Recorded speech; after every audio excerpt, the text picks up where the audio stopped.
do this here. I'm going to do as I turn this around. It's funny, they have the 97 refused to lose with Oh, Jeff Gordon they when he keep won the replaying all 500. that shit. It's getting annoying. Yeah. All right, check. 1 2 1 2. Check 1 2.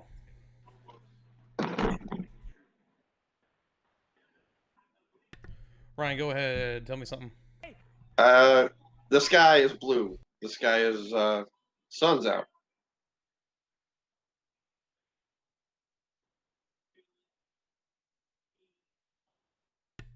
All right, we're good to go there. I can mute that. I can share this to Twitter.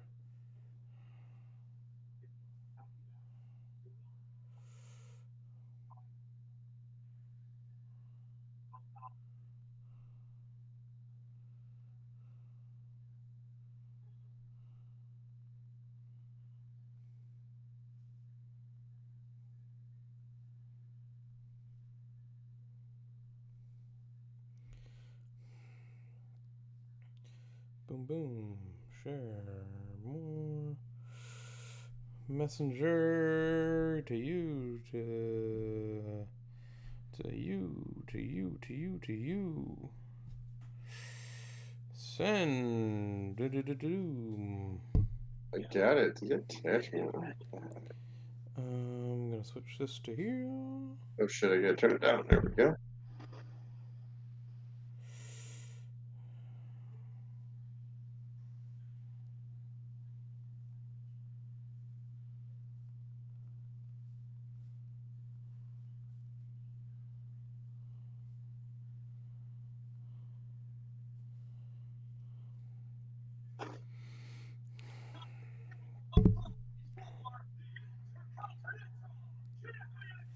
Why do I hear SmackDown in the background?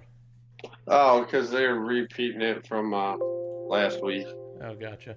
on FS1. So come on, cat, get down. Go on your couch. You got a little couch over there, buddy.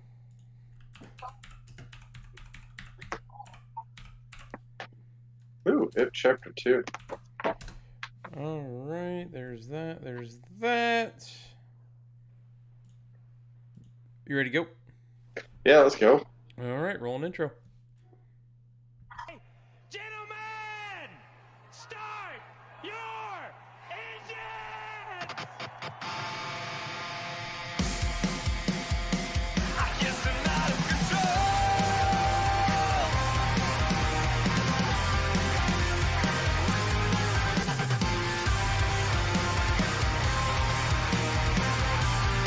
control. Ladies and gentlemen, welcome to episode 83 of the Loose Lugs podcast.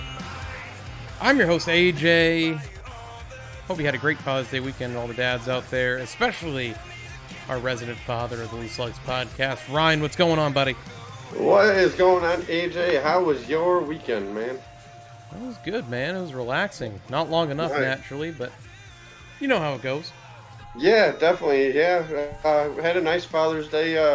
Went to the cousin's house again, back-to-back weekends for another barbecue, hang out. Since things are slowly but surely, like we've all seen reopening up here in the state of Michigan. Sunday went over to my mom's house. By the way, back-to-back weekends for doing both that. And sure as hell enough, it rained on Sunday for Talladega, and I'm like, I made the joke with my mom as we were leaving. I'm like, Mom, I don't think we're coming over for any more races.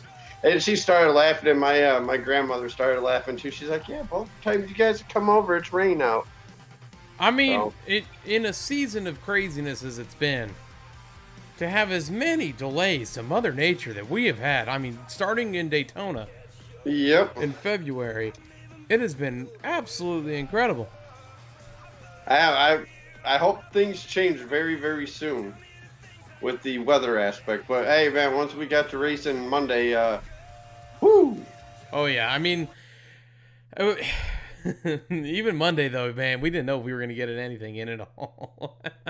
No, we didn't. And now the thing was, I was working, and I work for a Purple Heart, so we accept donations, and there's a lot of downtime. And I was able to watch the opening ceremony, the pre-race ceremony, and I watched a a little bit of a lot of the race, and then Sarah had picked me up because my car was back in the shop, which got that all straightened out now, and then caught the last of it when we got home from doing all our running around after the pickup and everything. But very nice Father's Day weekend. Ate some good food, hung out with some cool people, and back to the grind this week. Yeah, and it's been hotter than hell here. So Yeah, oh yeah. It's today was the first day. It was warm, but tomorrow's supposed to be 90. I think there's what they're saying. And then I've seen a bill now that Whitmer, our governor up here, that sports can be played in Michigan. So I'm wondering how that's going to affect coming up down the road with the races out at MIS. If we're going to if we're allowed to have people out there. If so, how much capacity? See what happens, and then possibly heading north to the dirt track 4th of July weekend. tomorrow it is supposed to be 96 here as a high. Humidity? Well, 63% with a current real feel of 102. Oh, yeah. Yeah, it's kind of sucks. And people wonder why I love the wintertime so much.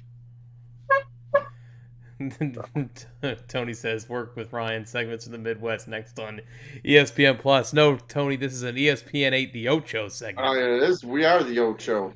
We're more like the Nueve. We're the 9. Well, since we're talking weather, so I will give us a weather update. We might as well get this done and over with for now for the weekend at Pocono, since that's where we're going to be at. We're going in reverse. We're going to do the white flag next. Yep, We're going to yep, do the well- social media, then the news.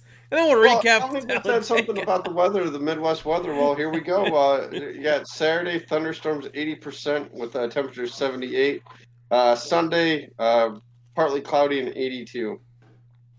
So it looks like we're good Sunday, but Saturday we might have to dodge a bullet. Yeah, well, goes with the flow of the season so far. Exactly. And now, AJ, I know where this is our, our talk sports segment area or what we did over the weekend. I gotta ask you. I know we don't talk about the ARCA series that much, but did you see the save that Michael Self made? Saw the Saturday? save, didn't watch the race, and Yes, from what I read on Twitter, I didn't miss much. No, you didn't miss much, but that save was incredible. Yep, Michael Self on the final lap gets spun and basically drugged through the corner sideways. Yep. Saves it, keeps on going. Awesome. It was awesome. Speaking Yes, of it was. sports, we have sports. Sports are back, kind of. Baseball agreed to their proposal-ish thing. Kind of forced hand on that one. Yeah, very forced. Still dumb. You should have just got your strike year done with this year and figured out a way to get next season done in this time. They're gonna play 60 games from July 21st or 25th, and then do the normal playoffs. And yet, Really? it's baseball still won't be interesting until the final 20 games then of the 60-game season. I've told Tony this, and I've told other people, I'm not watching a single game of baseball. I mean, I will. If it's on TV, I'm going to watch it. Then again, no offense to any other Tiger fans out there, but you guys are Tiger fans. You don't have much to look forward to as a No, Tiger not at all. fan. But I'm talking about baseball as a whole. Yeah, I mean, you're not going to watch World Series. Did you watch the World Series last year when the Astros and Nationals were in it? I did. So you watched pitch by pitch, inning by inning? No, I did not watch pitch inning by inning. I watched maybe. So what you're gonna do now is basically very minimal difference as to what you've done the last couple years. You want to know one of the World Series I watched lately was the Cubs and Indians. I watched every single game of that World Series. Now that's a World Series. That's what, 4 years ago now. I would have to say The last and World then, Series you watched every pitch of.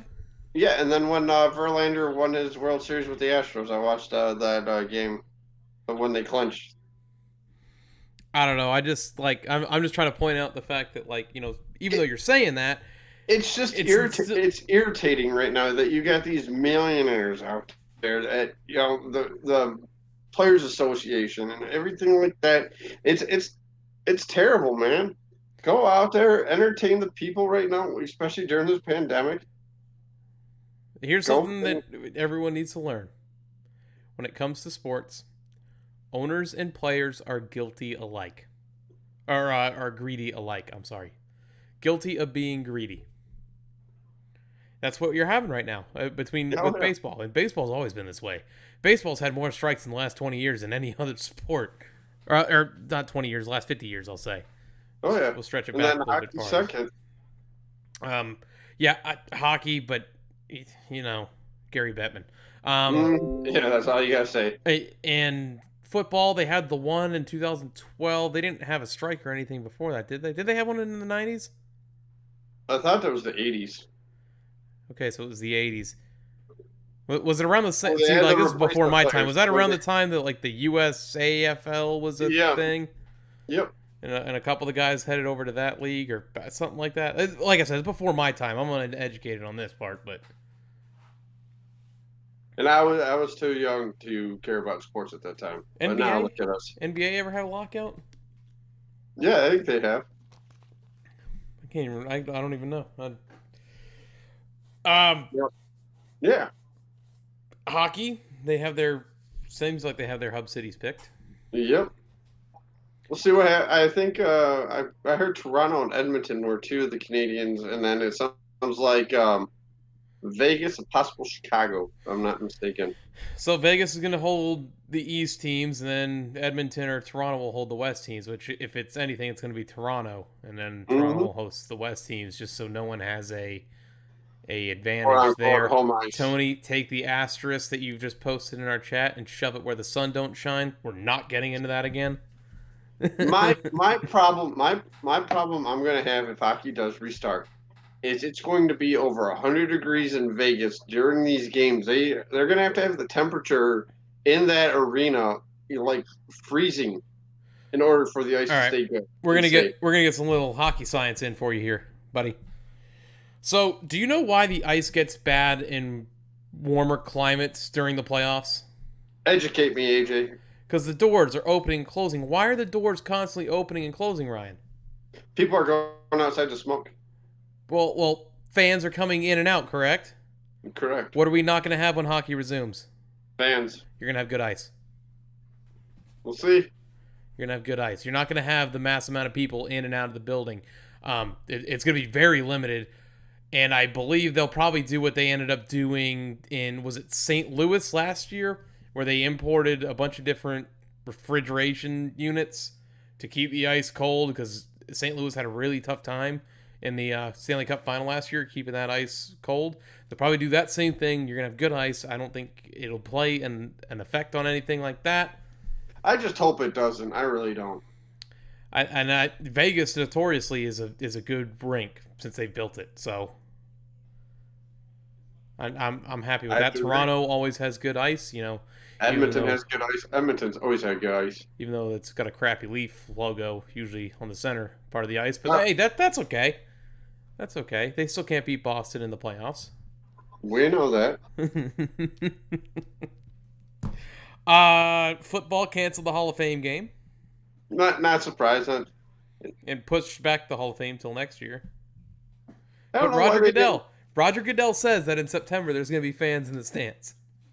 He did say that? I didn't hear that conversation. I believe it was today that was announced. Speaking of football, the Lions have a new owner.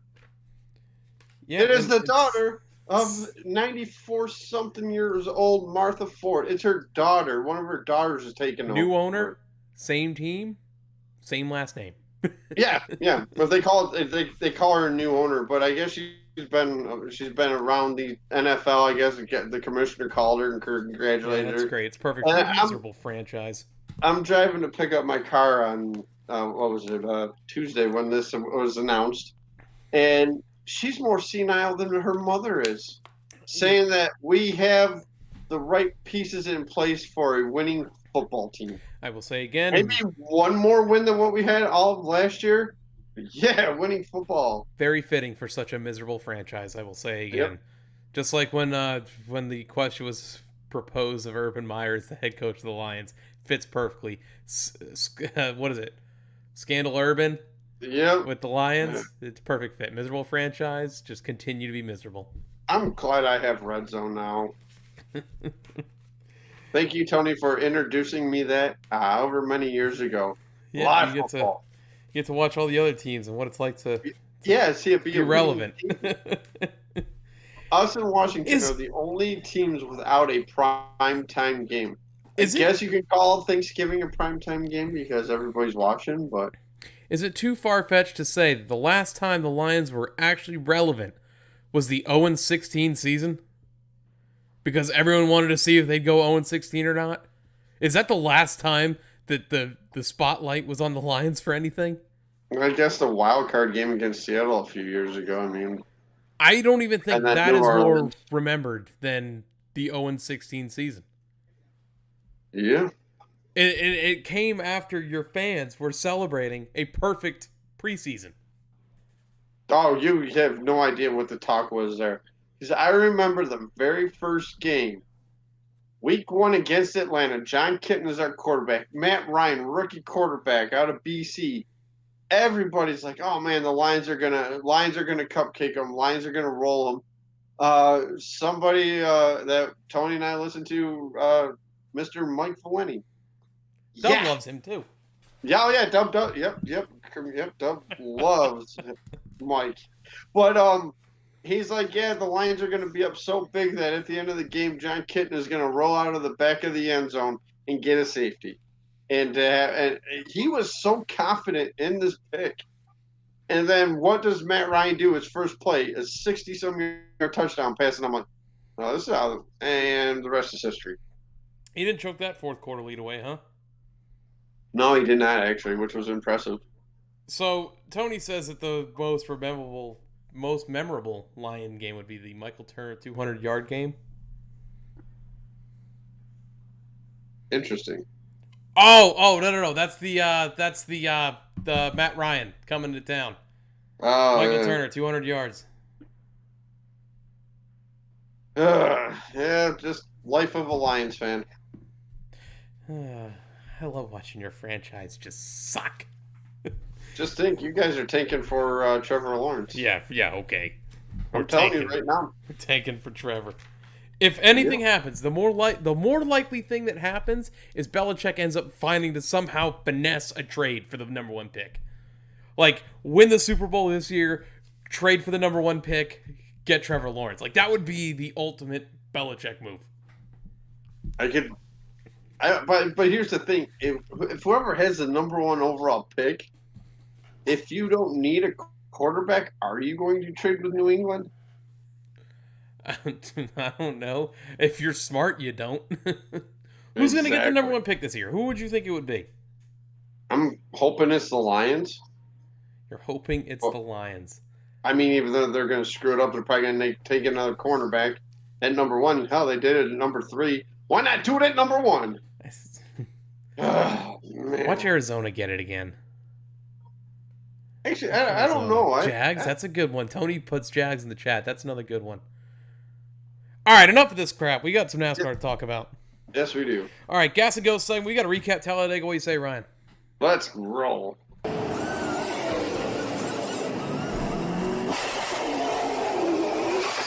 Kicking things off in our Gas and Go segment, it is the Xfinity Series taking place on Saturday, where Justin Haley gets the win with a last lap pass, celebrates with his Colleague Racing teammates, which was an awesome moment to see all of them come together like that.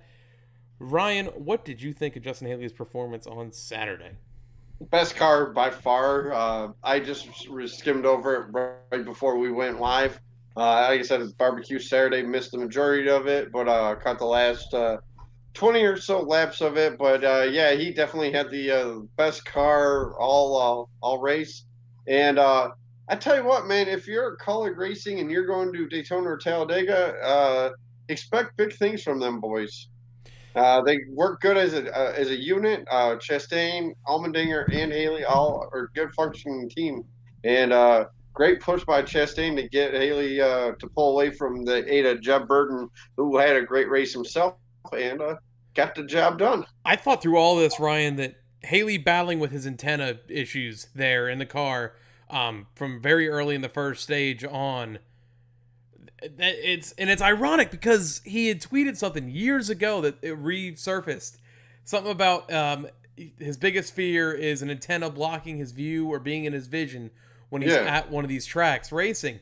And just the irony of it happening to him Saturday. You saw it dangling in his face. He kept trying to mess with it during red flags, still in under caution, and still just couldn't get it out of the way.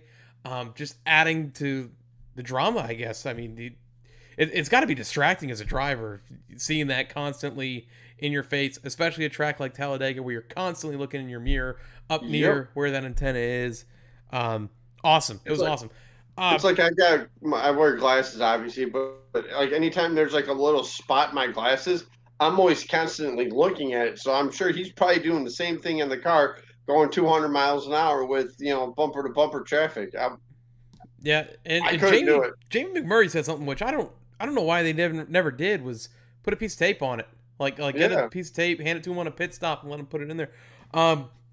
Continuing on with that, Ryan, it was a JRM colleague racing show, all pretty much of the race, with Jeb Burton, Justin Haley, Ross Chastain up front, Noah Gragson was up there. At one point, it was the 3 colleague cars versus the 4 JRM cars. So it was a dominant performance by both of those teams. There at the end, Ryan, Noah Gragson left the 8 of Jeb Burton on the inside line, went up to the top side, and where I thought if he stayed with the number 8, they both could have been to the front. No, I agree. And ultimately, Gregson, Allgaier got involved in a wreck. The big one here, starting with those teammates. I feel like if Noah stays with Jeb Burton, that doesn't happen. I agree. And I think you might have a different outcome to this race. I think Burton could get that done, especially like you said, if Noah stayed with him. And there was another wreck in this race, AJ, that really caught my attention. It was the Harrison Burton, Josh Williams, and then there was when Burton's going up into the wall, if Josh Williams is not there, Burton hits that wall head on, and they made contact together, and I was telling Sarah that, and then the front bumper of one of the cars came off, and it was the 90. I think it was Alex LeBay, if I'm not mistaken. So it's caught this bumper and started driving around with him like. So it's ironic you said like the way you just did, because I wrote it down here as Josh Williams gets taken out by Harrison Burton, who got taken out by the 52. It was just a domino effect. Yeah, and man, you've seen the replay, man. I would have been a head-on hit for Burton if Josh wasn't there. I mean, unfortunately, wrong place, wrong time for Josh Williams. Yeah, and they saw them. What looked like them getting vocal with each other, Josh Williams and Harrison Burton there, yes. As they were getting out of the car. But Harrison Burton said in his post-race interview that he was just checking to make sure he's okay and asking what the other guy there was thinking. It just a racing deal at Talladega. It sucks to say, but at these super speedways, that's what happens. Yep, like you said, things change in a matter of an instant, especially at these restrictor plate tracks, and that's what happened Saturday in that Xfinity race. Yeah, there was a lot of little instances that were it could have been catastrophic for a bunch of guys that just weren't. One that comes to mind is the Riley Herbst spin when they were coming to green flag pit stops. That could have been detrimental to many cars with the way that happened. Another incident that I'm looking for the name of here was the number 47, which was Timothy Vines, who got sideways, turned back up the track, corrected it again to bring it back down in through the infield grass, and I was amazed didn't wreck the entire field there. Yeah, there was a couple of them, both Saturday and Monday, but man, good driving by these guys, man. Everybody's like, hey, these guys aren't athletes. Well, guess what? you spin out at doing 180 miles an hour and see what happens to you. Yep. And all in all, you had your single file super speedway moment, but it never really lasted too long. It was always different guys coming up in the mix trying to get to the front.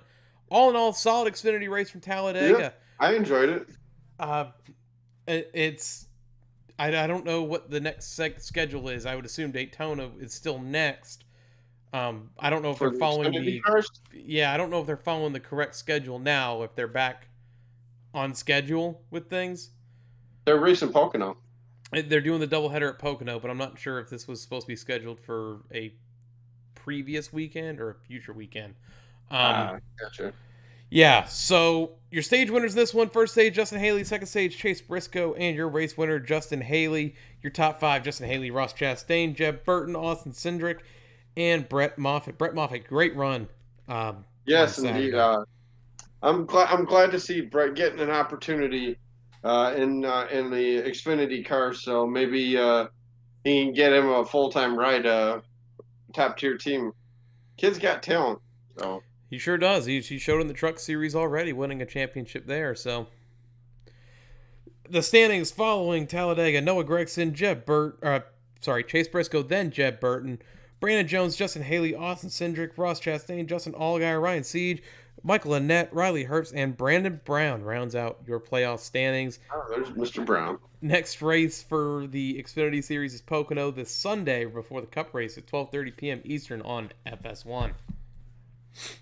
Now, AJ, before we start talking about the Geico 500, with this new schedule coming out, could you see more double headers like this at these tracks?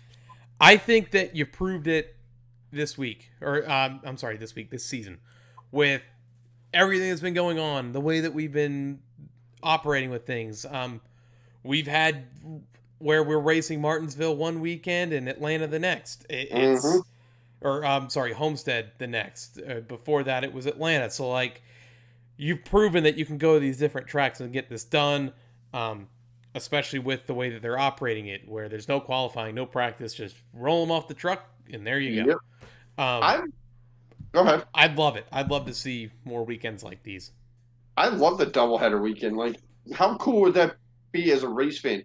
You buy your ticket to the race. You go in and you get there whenever you want to get there. Say the Cup race doesn't start till 3:30, but you got a 12:30 truck race on. Okay, I want to get there. I want to do my tailgate and my shopping, everything like that. Oh, there's 50 laps left of the truck race, or I'm going to go in and watch the entire truck race. Get my hour and a half break, however long it is. Do some more things. Then watch your Cup race. I think it's a great idea. I hope it happens more. I just like it at a different track. Yeah, that's what I'm saying. Like, how about a doubleheader Daytona? For the No, you couldn't do a doubleheader Daytona. There's millions of dollars in torn up race cars at a one event there. You want to talk about 2 days there? Like, I'm just saying, like, as in general, maybe like why not run the trucks in Xfinity same days at tracks that Saturday? The Saturdays do a truck race at 12:30, Xfinity race hour after that. I mean, they do a pretty good job of doing that. In prior seasons before we've had this, where you've had, your Saturdays. Martinsville to me rings a bell, where it's trucks and Xfinity, and then on Saturday, and then on Sunday it's the Cup Series. Yeah. And now that I'm thinking about it, I said that the next race is Pocono, but the following weekend, Indianapolis is that road course for the Xfinity Series, which got completely sidetracked there. But I think they've already done a good job of doing that. Now just put Cup Series on multiple days at the same track in the same weekend, which I like. I like awesome. That. I love it. So moving things on to the Cup Series on Monday. Race got rained out on Sunday, like we've already mentioned. Some great lightning strikes, by the way. There was a lot of cool photos that they showed, and I'm into thunderstorms, especially the lightning strikes. Well, yeah, you had a jet dryer going sideways. That was a hell of a save too. The people on Twitter are like, "Man, what was a better save, the jet dryer or Michael Self?" And I'm like, No, that jet driver, man, he was Jet driver's going a lot silent. slower. He put the pedal to the floor and Drove out of it, right? yep. And I love it too. Mike Joy's like, yeah, this is a wonder why we don't race in the rain. Yeah, no kidding. So gets rained out on Sunday, and then on Monday, stage one, we get more rain, and it's just like, geez, here we Yep. go again. Did we have multiple delays for rain, didn't we? Or was it just that one? On Monday, just the one. Just the one.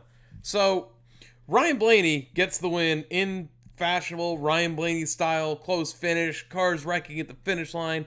Eric Almirola. Eric backwards. Almirola spun in like sixth and finished third, which was awesome.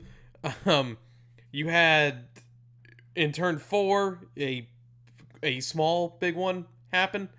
Then you had another mini one coming to the checkers with Yeah. John Hunter Nemechek and Eric Jones. Ryan Blaney gets the win, photo finish next to Ricky Stenhouse Jr. And the only way that Ryan Blaney would ever have a win of his happen. Awesome. Of course. I want to start things off with the Bubba Wallace incident.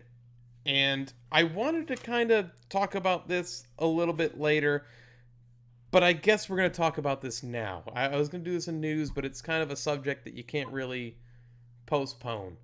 I agree. So Ryan Blaney got the win, but before anything happened, before we even had a green flag this weekend, 4:30 p.m. I'm reading off the timeline now that's up on J-Ski. At 4:30 p.m. on Sunday, NASCAR was notified of a noose by a member of the 43 team in the garage.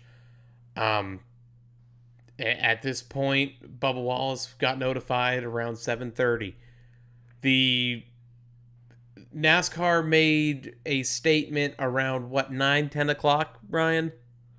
I would say, yeah, roughly 10 o'clock. Stating what happened on Sunday. Just an absolutely terrible incident. It's hard to try to say our thoughts now on what happened, knowing the full detail. But at the time, I was pissed. I was upset. It was just wrong. It was so wrong. Given everything that's been going on at Talladega this past weekend with the Confederate flag rallies, the plane flying overhead, this was not a far-fetched thought. This seemed very real. This seemed like it was not a misunderstanding at the time of this happening on Sunday. So, the hashtag I Stand With Bubba Wallace started trending. On Monday, it was made known that the drivers were planning on doing something for Bubba Wallace before the race. That something was every driver, every team member, everyone in the garage area stood and walked and pushed Bubba Wallace's car to the front of the grid, which was one of those moments that you look back on as a true defining moment in the history of NASCAR. That showed unity. That showed that we are here to support Bubba Wallace, the only African-American driver in NASCAR. It was a monumental moment, I thought. It was emotional, is what it was. And Mike Joy, the video that Mike Joy had narrated to it was just chills. I think I posted on Facebook that you would have saw that it gave chills. So during that race, Bubba Wallace takes the lead. Awesome moment. Awesome to see him take the lead. You know, you could hear out of the fans that were there, you could hear the cheers. They were cheering, they were screaming, yelling. Happy to see this. After the race, first one to Ryan Blaney was Bubba Wallace, his best friend. Richard Petty was there. So many great things came out of this. Bubba Wallace going out to the fans that were there and having his interview done in front of them. It was just people he brought to the track too he said Atlanta, who had never been to the race. And I'm telling Sarah this. I'm like, look at the faces on these people. Tell me they did not enjoy themselves and have fun at a NASCAR race. They had a blast.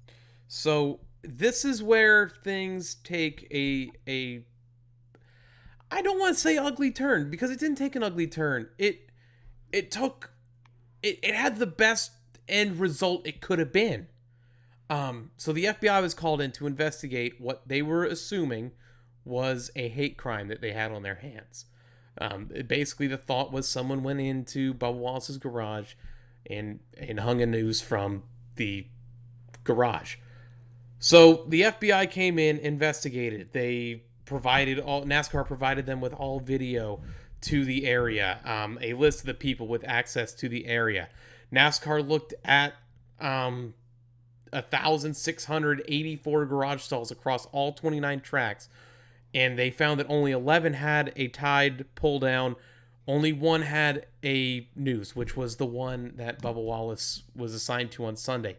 However, they determined that this was something that was there back in October when the Wood Brothers Racing number 21 Menard's Ford, Paul Menard, was in that stall. So it's been there since then. Turned out that it wasn't a hate crime. It was, like I said, the best possible outcome of this just being a misunderstanding. It sucks that it was there. It sucks that it was Bubba's garage that this happened to. It was a complete misunderstanding. It wasn't a hoax. It wasn't a plant. It was just a misunderstanding. And what pisses me off to no end are the people that are bashing, throwing hate, getting on their soapboxes and just talking down to Bubba Wallace, a man who knew nothing about what happened at the time. He was not the one who notified NASCAR. He's not the one who saw it. He found out in the same way we all found out and reacted the same way we all reacted. Sure, there are people who jump to conclusions that need to stand up and own up to it, and I'm one of them. I posted on my Facebook page that it was a disgusting act. Whoever did this, it is so disgusting what happened.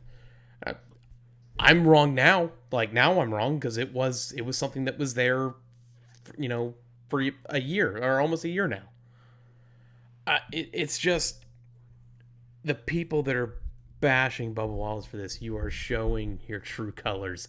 Yep. And it just the hypocrisy. You could choke on it. Really. I mean, terrible word choice there, but it's just I can drown in the hypocrisy that is coming up through all of this. I hear you. Our picture on our Twitter page is the I Stand With Bubba Wallace or I Stand With Bubba hashtag, and it will continue to be that for the next several weeks. It could be months, just because it needs to be known that what happened, even though it was a misunderstanding, is something that could have been very. I'm trying to find the words to say it. It's something that wasn't very far-fetched from what could have actually happened with everything that was going on, the circumstances of everything that was going on outside the track. Exactly. And like I said, Bubba Wallace handled this very well. And I don't care. Not only Bubba, but the rest of the competitors. And if you want to throw any blame to anybody, Ryan, send it to NASCAR's way. They could have maybe worded their statement better on Sunday. They could have said they could have just left it at, we're looking at an incident in the 43 garage stall. We are looking further into it, and just left it at that. And even then, I don't. It's not even something that you can really blame them for, because, like I said, think about what's going on at this time. It was just it's unfortunate that it's just a misunderstanding, and that was all. Real quickly, I'm gonna throw my 10 cents in it. How's that? I'm tired of people out there right now on social media, people that I know. They're saying that NASCAR knew about this being in this garage and to assigning Bubba this to get the publicity. That is far from the truth. if NASCAR knew about this, they would have never assigned the 43 team that particular garage. They would assign somebody else that particular garage if they had known about it. What was done Monday with the drivers pushing his car to the front of the field was more emotion than I have ever been a part of. Watching a pre-race ceremony, more emotional than yes, the 9/11 pre-race ceremony was fantastic as well, but so was what happened on Monday. Was watching on my app, and my face is all bright red. I had a tear coming down my eye because it was that emotional. It's NASCAR. It's these drivers. It's the officials, pit crew members saying, we're not going to put up with this. We are going to stand behind him. We are going to stand in front of him, behind him, next to him, push him to the front of the field. I guess it was Kevin Harvick that said during the drivers' or the meeting, since they're doing it through Skype now, that he's like, I don't care. I'm standing next to Bubba's car. Jimmy Johnson agreed, and I think it was Kyle Busch and a couple others like, why don't we just push this car to the front of the field? And the fact that Kyle Busch was leading it, like leading the rest of the drivers out there, was that's what you want from your champion. Especially, yeah, not only being a champion, but a guy that Bubba, has driven for. And also had run-ins on the track with just last year. Watkins Glen. Alex Bowman, you remember? I think it was after the Roval race. Bowman's sitting down by the water his car. in the face. Bubba threw the water in the face. Ryan, Alex Bowman was right there. I hate to cut you off on this, but someone wanted to post that video and say, this is the people that you all are supporting. And it's like, you're getting on a guy for getting mad after something that happened on track. And just reacted as such. Like, oh, it's so frustrating. I'm going to hold off on my rant. Until that segment. I just want to end it with this, Ryan. The last point I wanted to make was, you can look at that picture. It's a noose. Yep. It's not just a knot. It's not just a rope that's there. No, it's an effing noose, for Christ's sake. That's what people do when they want to get away. Anything to fit the narrative, right, Ryan? Yeah. Anything to fit the narrative. Yeah, that's definitely, and because I've seen it on Twitter, it is news. And by the way, watching SportsCenter that Monday night, Marty Smith. I don't know what your take is with Marty Smith. I think he's done a fantastic job covering the sport. Marty Smith has done a fantastic job in keeping NASCAR as a talking point on ESPN. He's the only guy that has kept that going. Yep. And he said a fantastic piece on what happened, because he's like, Monday morning I woke up appalled and found out what was found in the 43 pit box or the garage, and then to see what the drivers did. He's like, I'm so proud to be part of this sport, to call some of these drivers my friend. Him and Dale Jr. are great friends outside of the track. And what his piece, I can't word it word for word, and I don't want it, but I sent him a tweet. I'm like, man, I respect you, what is you've always done with the sport. That was the best piece I've ever seen. Yep. And I left it at that. I'm like, there's nothing more I could say on that. But man, like you said, once we got back to racing, whew. So yes, once we get back to racing, now this is when it takes off. Reddick looked very good early, got a stage win, continuing how Homestead went, and we were sitting here thinking, like, this kid's the real deal, man. Like, he's showing those shades of rookies who found success early. Jamie McMurray, who won in his second start. Kevin Harvick. He hasn't won yet, but he's showing those signs as a contender. And in an RCR car, which of recent memory, they haven't been the fastest cars in the Cup Series. And he's consistently in the top 5, in the top 10 as a rookie. And I know me and you, or you and I, were not really, like, we were just wondering why Daniel Hemrick was taken out of this ride. Well, now we're watching Reddick on track. Like, we've watched Reddick come up through the Truck Series and, the Xfinity, and now it's like, wow, this kid is the real deal. RCR's made the right choice. Yeah, I mean, I hate to agree with you, but well, I always agree with you, but it sucked for Hemrick, but man, Reddick has taken this torch and he's like, follow me. Yep, yep. John Hunter Nemechek blows a tire right in front of the field Yep, and almost wrecked the whole field. that could have been. You could have had 30 cars taken out. Oh yeah. Another guy who ran very well early, Brendan Poole. Brendan Yeah, Poole in the very, 15 yeah. ran well early. Eventually, he got into a spin. I don't remember. Like I was Joey Gase, yeah, it half was in, Joey half Gase. out. So I don't know if he had help or if he blew a tire. You just said it was Joey Gase, so that answers that. Hmm. Chase Elliott got spun around. Thanks, Joey Logano. And Brad. And, no, well, They were both did there. Joey They were Logano both- and this is just me talking as a fan, not as trying to be partial to everything.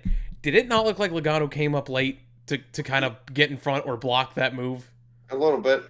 It- But Gordon said it during the broadcast when the Penske cars were drafting, they were slamming into each other. And it's like, oh, one of them's going to take them out. And I just what I wanted to tell you something too about the chase when he was spinning. You see the 24 car coming. I'm like, oh no, he's going to hit him. And great hell piece of a way to driving. avoid it. Yeah, great piece of driving by Byron. And he led. Austin Dillon nowhere to go in that incident either. Yeah, yeah. Hits Chase Elliott. That splitter was destroyed. There's no way that car was gonna get fixed. And so Just I'm on once my again, NASCAR.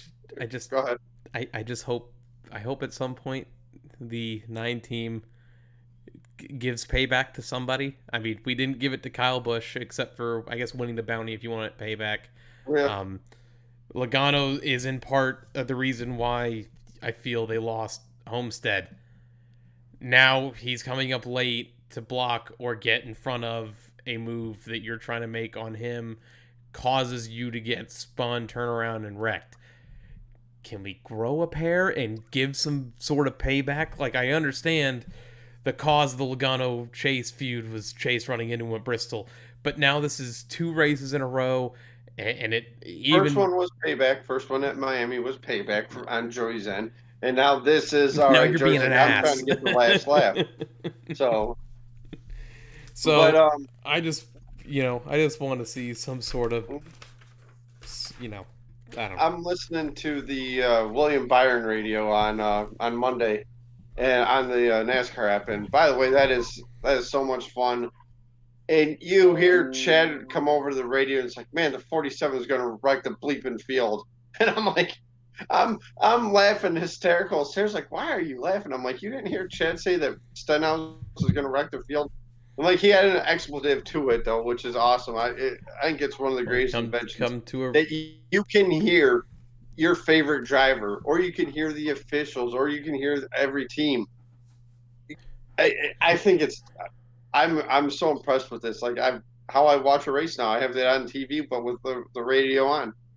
come to a super speedway and then hear that. That's Yep. here's my surprise face.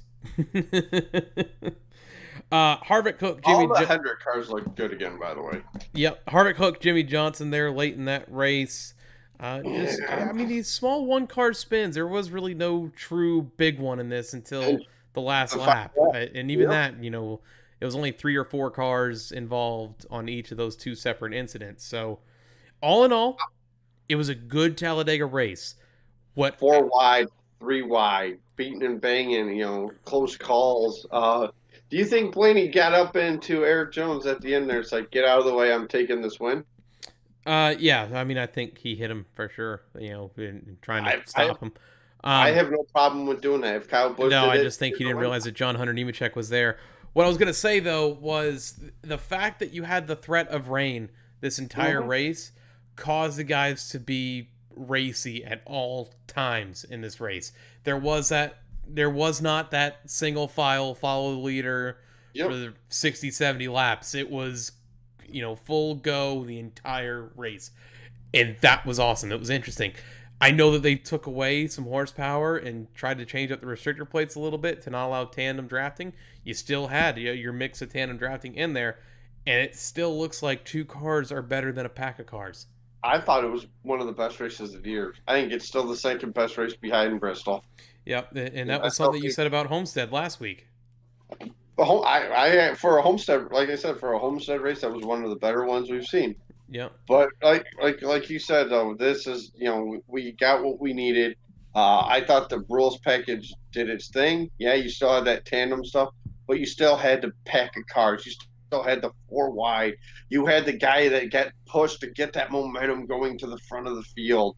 I I thought Kyle Busch was one of the best pushers all race. When he got Stenhouse at second stage one, I know I jumped ahead of you there, but I'm sorry about that. But and then like I said with the Penske's, man, those guys stuck to each other until I don't know what happened to Brad at the end where he ended up in the back. Yeah, I don't know if he got maybe slowed up by one of those wrecks that were happening or not.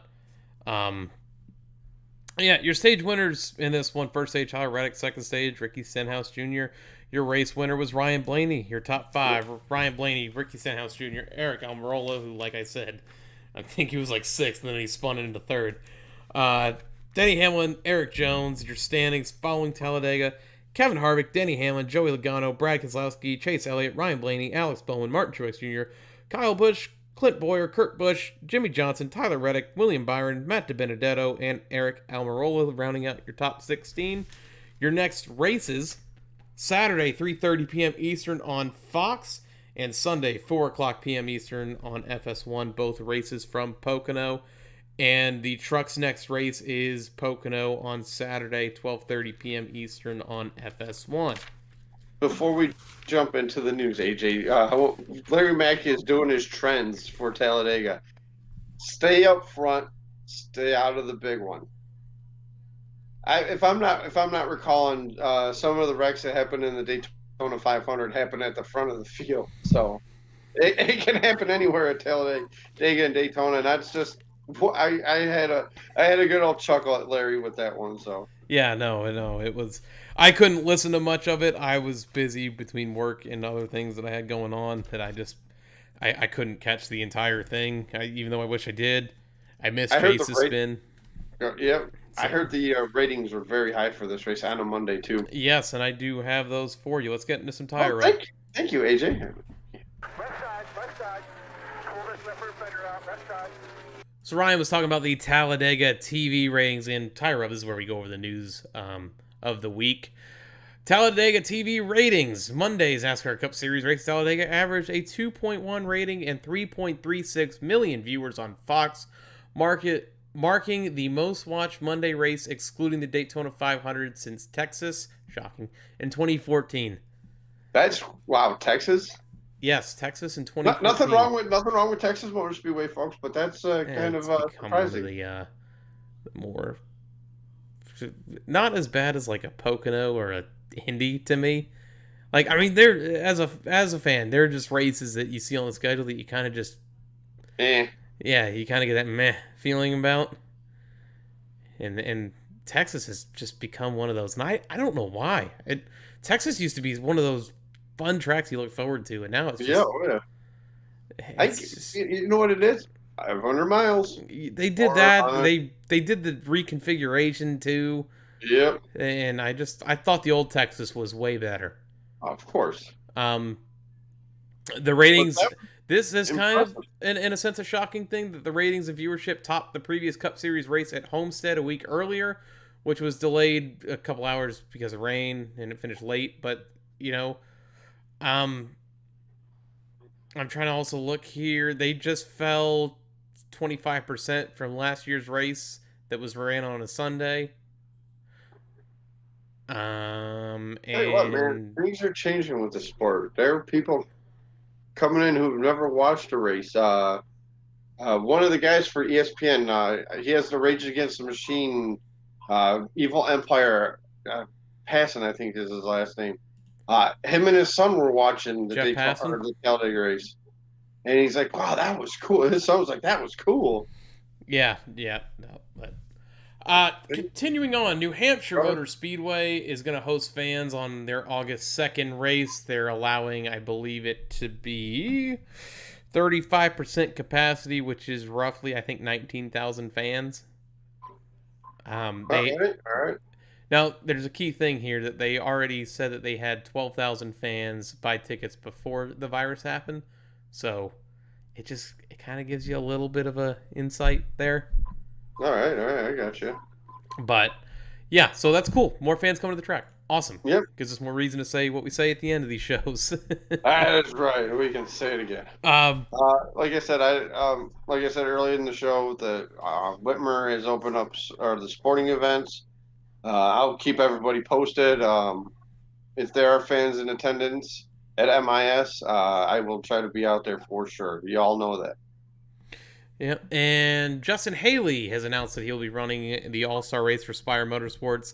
He is eligible to get into the All-Star race without having to race in the Open or getting the fan vote because he won the rain shortened Coke Zero Sugar 400 at Daytona last July. Right now, you can currently vote on which paint scheme you want them to run. Oh, cool. It's pretty cool. It's pretty cool how they have it set up. There's one scheme on there that reminds me of Truex's Junior Motorsports scheme. Oh, okay, all right. When he used to race for Junior, I think it was Chance 2 then, but Junior Motorsports now. And last but not least, 2 Stewart Haas employees tested positive for COVID-19, and Penske now has 1. All guys are shop guys, which have, I believe, no close contact with the road guys. So it's not it's not something that's like detrimental to the operations. Yes, I was reading that too. So, because there were people asking people questions on Twitter, it's like, is NASCAR going to? Oh, that was fun while it lasted. If they don't have contact with any guys that are going to the tracks, I mean, they're in quarantine right now, so we'll see what happens. One last news thing that I was just notified about, like just now. 3 years ago today, Ryan, we took the first step in creating this podcast. Yes, we did. Because it just popped up on my Twitter that this was the first thing that we did was made the Twitter page for it to kind of start getting the word out there. So 3 years ago today is when this started to take its first steps. If I had a cold beer, I'd drink one for it. Well, we saved that for the end of the year. yeah, we do. That's all I got for news, Ryan, unless you got something else you want to add to it. Not necessarily newsworthy. Nah, I'd save it for all right. later. Social media, what do you say? Yes. Social media this week, we are up to 2,135 downloads on Podbean, iTunes, and Stitcher, 333 followers on Twitter, 79 likes on Facebook, and 25 subscribers on YouTube. New follower shoutouts this week include the Racing Nuts Radio Network at radio_nuts, Philip Ellis at PEllis29. We have at Balto Racing. We have at MotorCons. We have at FDS Podcast 7 and at Pull Tab Podcast. Thank you all for the follow this week. Yes, thank you. Appreciate it. Thanks for tuning in. Podcast shoutouts this week include the Lap Traffic Podcast, PTM Racing Podcast, 3 Wide NASCAR Podcast, and the Final Lap Weekly. A new shout out I'm throwing in here on this episode. A friend of mine, close friend of mine, local here to where I live, started a podcast this week with, not this week, but just recently started a podcast with a family member of his called 27 Outs. Make sure you go check them out. They have a website, 27outs.com, and it's 20 with the number 7 outs.com. It's basically just a sports podcast, statistics, fantasy, you name it. They talk about it. 27 outs naturally for how many outs you get in a baseball game. They've got apparel and all that. Literally just started at the end of last month, so they're not even a month old. They're just now a month old. So make sure you go check them out. Steve and Steve. Oh, very nice. So yeah, yep. Just thought I'd throw that out there. Continuing on. Places, good luck, guys. Yes, good luck indeed. Good luck indeed. Places you can find us on iTunes, Podbean, Stitcher, and YouTube. In your search bar, the Loose Lugs Podcast. On Twitter, we are at Lugs Podcast. You can tweet us about the show using the hashtag LugsPod and become of the Lugs fam. on Facebook in your search bar. We are the Loose Slugs Podcast. Ryan, let me go back real quick. Yep. You can find us on iTunes, Podbean, Stitcher, and YouTube. Make sure you put in your search bar the Loose Slugs Podcast and hit subscribe. Turn on that notification bell so this way you can hear Ryan in a delay. Say ding. Ding. Sorry, Woo, buddy. I got carried away on that one. Our personal accounts, myself is at Grey Goose F150 on Twitter, and Ryan. Arvin Cola 88. My friend, it is time for your rant. The stage is yours. All right, guys. I'm gonna do. I got two rants this week. One's not personally a rant, but then we have our rant segment. AJ, question to ask you: do you remember the driver Mike Skinner? Yes. Oh, I know where you're going with this. I read this. Yep. His son Dustin takes to Twitter, social media, anything you want to. He's an ass. Yes, he is. And some of the things he said about what they should have done with that news towards Bubba Wallace made me sick. Made me absolutely sick to my stomach that nobody has done anything to this kid about running his mouth on Twitter, on social media. Oh, I'm behind a keyboard. I can say whatever I want to say. I am so sick of it. I read it. I turned it off. I closed the window. I opened it back up, and I read it again for the second time. How many wins did your daddy have in the sport? He never won a point-paying race, did he, AJ, if I'm not mistaken? I thought he had one. Like, that's all I thought. Good Truck Series driver. Yeah, he was a great Truck Series driver, don't get me wrong, but when your kid opens your mouth, no. And I'm going to leave it at that because I think there should be a ton done to this guy. Yeah, zero tolerance for that kind of bullshit. Yeah. That's what it is. Yeah, it's bullshit. It is bullshit. Rant number 2. Here we go again. People trying to act like a hard ass on social media.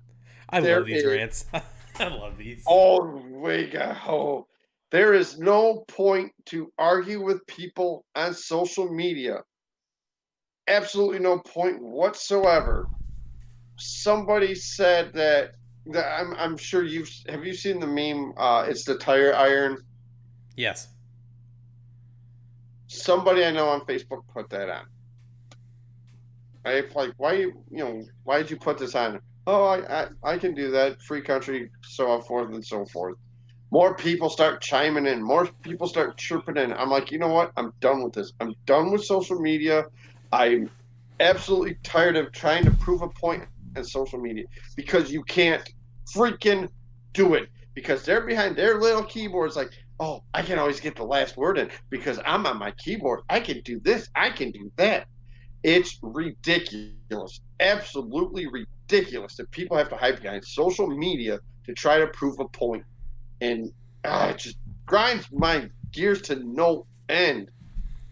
That's why anytime something's coming on with what's going on, with what happened at Talladega, previous races, anything like that, I'm not doing it anymore. Unless it's something positive said about that, then I will chime in on it. No, I agree. I agree with you, buddy. Oh, man. I know it'll cheer you up. Besides the sandwich. Oh, a sandwich. Let's get into some white flag. Let's get some predictions for Pocono. Right, I'm sorry about that, no, man. You're good, man. Like I said, I love these ones. I wanted to post it on our Twitter page. I wanted to post it on my Facebook. I love pissed off Ryan. And that's exactly what I am right now. And I hope somebody takes a swing at Dustin Skinner. So, wasn't it Bobby Hamilton's kid too? Bobby Hamilton Jr. Wasn't he saying some things too? I hadn't seen anything about Bobby Hamilton Jr. No, I know it was Mike Skinner who was saying stuff. But I thought Hamilton's kid was saying something. I'm looking it up now before I go. I'm looking at for Mike Skinner before I go out and saying some things. Oh yeah. Yeah. And quote: Mike Skinner's son said should have been dragged around the pits with noose. Yeah, it's a shame. I don't want to talk about it anymore, man. I'm gonna leave it there because, Yeah. yes, Bobby Hamilton Jr. did say some things or post something that was not right. White flag. What do you say? Let's go.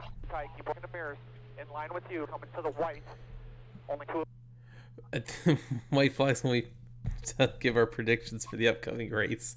Tony puts in the chat that Polar Pigskin podcast, the one that we never got off the ground. We tried. It's just Tony, you should still do it though. I still think you should do it. White flag is where we do the predictions for the upcoming race weekend. This weekend we're in Pocono. Last week I picked up another race win with Justin Haley, so I get 2 points. Ryan, I am racking these up now. You got 1 point with Jimmy Johnson finishing like 10 positions ahead of Clint Boyer. Yep. So you're cutting into it. Well, you're not actually not cutting into it because now the lead's up to 10, 26-16. I lead. I'm going first this week. Ryan, I'm taking Sheldon Creed in the Truck Series. Real quickly, I just looked up Mike Skinner's stats. 28 wins. I think that's through all the series. 144 top tens. Back to the picks. You said Sheldon Creed. I like that pick, by the way. But give me the 52 of Stuart Friesen. 52 of Stuart Friesen. In the Xfinity Series, Ryan, I'm going with the 19 of Brandon Jones. I got the 20 of Harrison Burton. With the 20.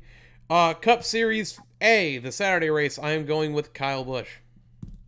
Give me the 48 again. I think he's due. In the second Cup Series race, I'm going with the other Busch. I'm going with Kurt Busch. Give me Kevin Harvick. My sleeper, Ryan, is Tyler Reddick. For both races?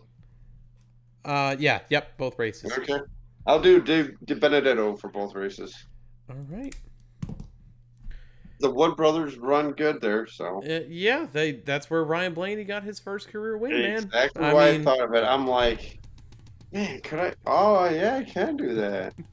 Just saying, like, De Benedetto ain't got no wins either. No, so it's a perfect pick. I thought about the 24. I'm like, I can't do it. Not yet. You know I would have got on you for it. Yeah, I know. Yeah, because knowing my luck this weekend, he's going to, like, 27th. It's written all over it. Oh, we have the pole winner. I don't know if you did that for the Saturday race at Pocono. Nope, I didn't see it, so I didn't. I will tell you here and give me 1 second. Go to Mr. This Dude on Twitter. Oh, be nice if I hit the right button. While Ryan finds this, I just want to say special thanks to Tony for coming out in the chat this week. Thanks for everyone who tuned in this week, even if you didn't put in the chat or anything. We still appreciate you tuning in. Thanks to everyone who downloaded this podcast on Podbean, iTunes, Stitcher, and watch it on YouTube even later. There you go. Ryan, did you find that? I found it, Eric. AJ. On the poll for Saturday is going to be Eric Almirola, followed by Ryan Blaney, Denny Hamlin, Kyle Busch, Chase Elliott, Joey Logano, Kurt Busch, Brad Keselowski, Kevin Harvick. Ryan, we're running out of time. Hit him with it. No, guys. Yeah. I hope everybody enjoys the rest of the weekend. Looking forward to the 4th of July weekend coming up in here in a few weeks. We will see you at Pocono. Will we, though? Is there any fans out there? No fans, but we'll see you on the couch. Yes, watching TV. See you. We're out. See you.